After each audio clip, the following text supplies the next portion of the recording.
I'm Jeremy Williams, broker of the Bannock Real Estate Group, and today I want to talk about the 7 mistakes to avoid when purchasing a home. And these apply whether you're a first-time home buyer or existing home buyer, especially if you haven't purchased a house in 5 to 10 years, because the process really has changed quite a bit in that time period.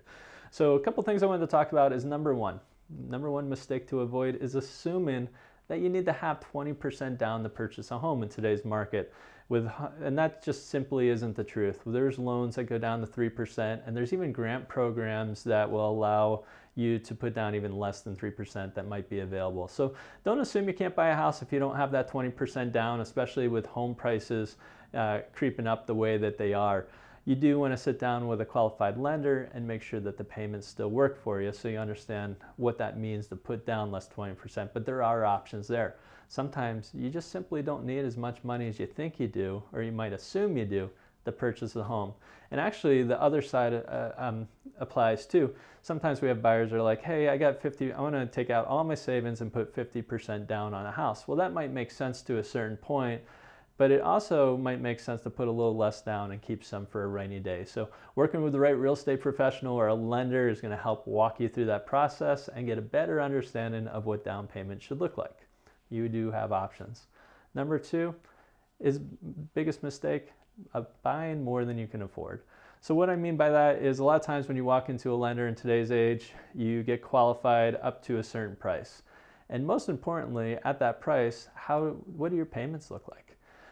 And a lot of times we see buyers wanting to maximize how much they could afford and what their payments are. I highly recommend having a heart-to-heart with yourself and say, what do we actually feel comfortable paying, and focus in on that price, not your max price. It's really easy in today's world with all the multiple offers and bidding wars, kind of like an auction effect. They kind of wrapped up in the process of purchasing a home that you might actually get into a spot that's uncomfortable with your mortgage payment and put you in a bad situation. I'm the #1 advocate of home ownership, but not at the risk of having to work 2-3 jobs, losing your weekends, the things that you like to do, why we like to live in Montana. So it's just really important that we dial that in together and we get a great plan for you. And number 3, talk to more than one lender. A lot of times we go into a lender and we just assume one lender can do everything. Reality is they all have different programs.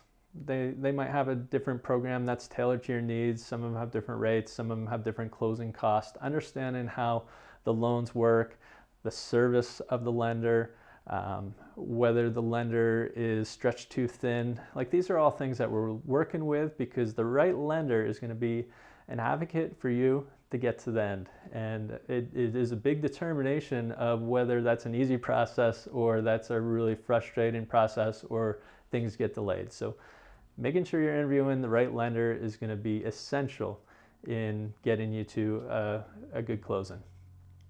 And on the other side too, number 4, don't hire the first real estate agent you meet with. It is also very important that you meet with multiple real estate agents for the job of helping you purchase a house.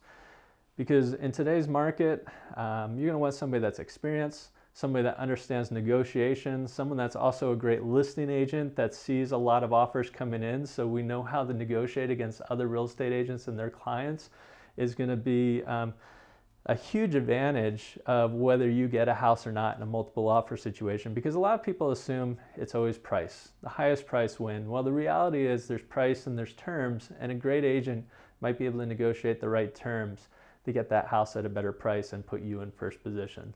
So making sure that you're working with the right real estate agent is going to be very important in this process, so don't make that mistake. Number 5, passing on a home inspection.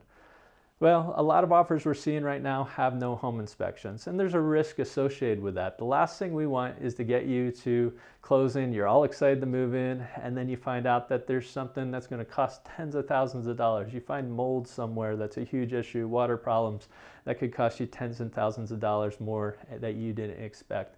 So there's an educated risk with passing on those home inspections, but there's a lot of tools that we use in today's market that can get you a home inspection possibly before you even make the offer for the property, that would give you that comfort of knowing what the condition of the house is and still be able to not have an inspection contingency and a very strong offer to the seller. So talk to us about some of the things that we're doing that might make your offer more attractive but still reduce some of your risk in purchasing the house. Number 6, understanding the difference between closing cost and down payment. A lot of times we throw around, as a first-time home buyer, you might be thinking, do I have enough money for the down payment? Well, that's a big part of it. It might be 3% up to 20% or more that you're putting as a down payment. But the other side is we also have to come to closing with what we call closing costs. And they're two different things, but sometimes they're mixed together in the same verbiage. Closing costs are origination fees from the lender, appraisal fees, flood certifications, recording fees, just different other random fees that apply. And it's going to be important that you understand what the difference is so you know exactly how much money you need to bring to closing so you don't get caught. And then number 7, don't open or close any new lines of credit. Don't buy any new vehicles right before closing. One time I've seen where someone went out and bought a lot of furniture the week before closing on credit. Well, because their credit got pulled and that line of credit actually lowered their credit score to a point where they weren't able to purchase the house. That's usually a big surprise, and they still had to purchase the furniture. So don't pull any lines of credit. Don't do anything that's going to make any big changes until after closing. Those are 7 different mistakes that you want to avoid. Give us a call if you have any questions about these, or you want to know more of how we negotiate offers to help give you protection and make your offer stronger. You can reach us at 406-926-6767. Thank you, and we look forward to talking to you soon.